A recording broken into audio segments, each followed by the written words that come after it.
Syederalun, Rusia meminta pasukan Ukraina di Mariupol menyerah setelah kota tersebut menjadi sasaran pengeboman pada 24 Maret 2022 lalu.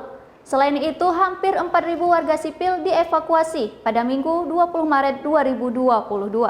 Berikut informasi selengkapnya.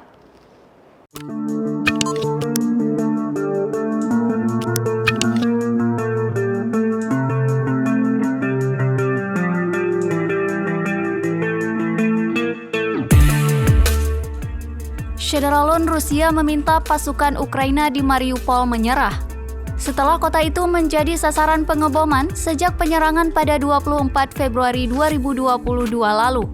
Selain itu, nyaris 4.000 warga sipil telah dievakuasi dari sana pada Minggu 20 Maret 2022. Rusia menegaskan pasukan Ukraina yang menyerah akan dijamin perjalanan yang aman ke kota, dan koridor kemanusiaan akan dibuka dari Mariupol, Senin 21 Maret 2022 pukul 10 pagi.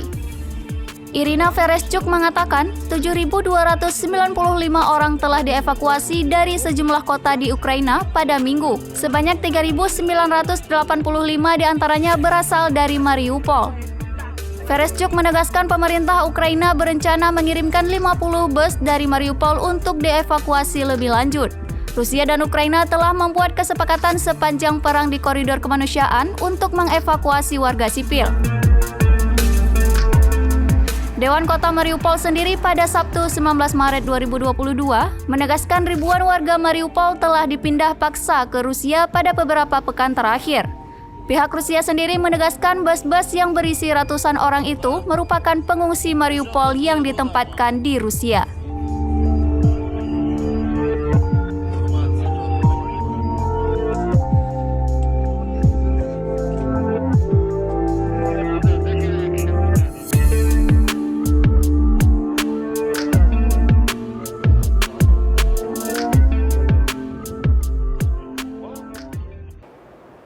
Demikian informasi kali ini, Syederalun, mengenai konflik Rusia dan Ukraina. Tetap saksikan terus informasi lainnya di kanal YouTube Serambi On TV.